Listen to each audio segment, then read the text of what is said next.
دوسرا حصہ، دوسرا اور آخری حصہ۔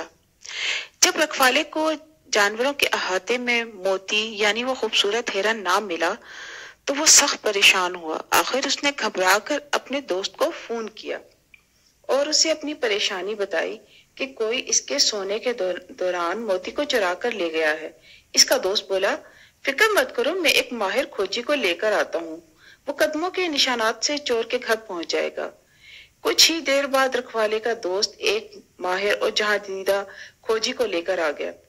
یہ کھوجی اپنے فن میں بہت ماہر تھا، پولیس والے بھی اس کی مدد لیا کرتے تھے۔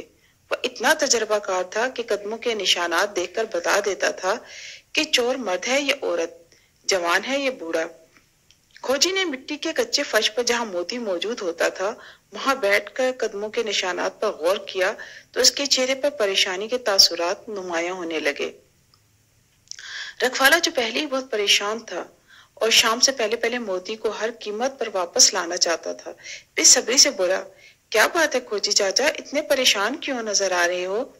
کھوجی حیرت میں گم ہو کر بولا، یہ میری زندگی کا حیران کن واقعہ ہے۔ قدموں کے نشانات تو زنانہ سینڈل کے ہیں، کیا عورتیں بھی جانور چوری کرنے لگی ہیں؟ یہ سن کر رکھوالا اور اس کا دوست بھی بہت حیران ہوئے، مگر رکھوالا بولا، چور عورت ہو یا مرد، مجھے موتی کو شام تک واپس لانا ہے۔ شام کو مالک کے کچھ دوست آ رہے ہیں موتی کو دیکھنے کے لیے، اگر موتی نہ ملا تو میری خیر نہیں۔ تم قدموں کے نشانات پر چلتے جاؤ، ہم بھی تمہارے پیچھے پیچھے چلتے ہیں۔ چور کے گھر پہنچ جائیں گے تو چور کو کچھ نہیں کہیں گے اور بس موتی کو واپس لے آئیں گے۔ غرض کھوجی نے قدموں کے نشانات پر چلنا شروع کر دیا، جو اب مٹی کے فرش کے بجائے گھاس والی زمین پر پہنچ گئے تھے۔ تینوں قدموں کا پیچھا کرتے کرتے احاطے سے باہر نکلے۔ اب قدموں کے نشانات ایک پتلی سی پگڈنڈی پر مڑ گئے تھے، چنانچہ وہ تینوں بھی پگڈنڈی پر ہو لیے۔ پگڈنڈی ختم ہوتے ہی قدموں کے نشانات دو دو بالش اونچی گھاس کو کچلتے ہوئے ایک موٹے گھنے برگد کے درخت تک پہنچ کر ختم ہو گئے۔ اور پھر کھوجی، رکھوالا اور اس کا دوست ایک بار پھر حیرت کے سمندر میں غوطہ زن ہو گئے۔ انہوں نے دیکھا حاجی مولا بخش کا بیٹا غوثی پرانے جوہڑ کے کنارے بیٹھا موتی کے ساتھ کھیل رہا ہے۔ یہ جوہڑ برگد کے درخت کے دائیں طرف تھا۔ رکھوالے نے غصے سے غوثی کو آواز دی۔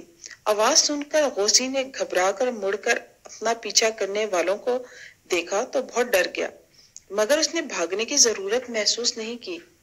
جب تینوں اس کے قریب پہنچے تو رکھوالے نے جھپٹ کر موتی کو پکڑ لیا اور بولا، تم موتی کے ساتھ یہاں کیا کر رہے ہو؟ غوثی منمنا کر بولا، مجھے موتی بہت اچھا لگتا ہے، میں اسے سیر کرانے اور اسے کھیلنے کے لیے چپکے سے لے آتا ہوں جب تم سو رہے ہوتے ہو، اور پھر چپکے سے چھوڑ بھی آتا ہوں۔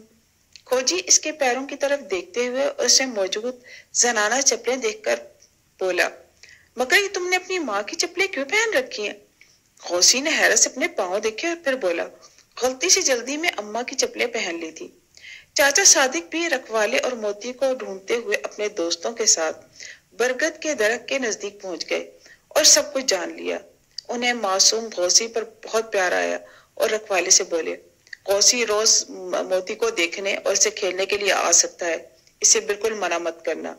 یہ سن کر غوثی خوشی سے کھل اٹھا۔ شکریہ۔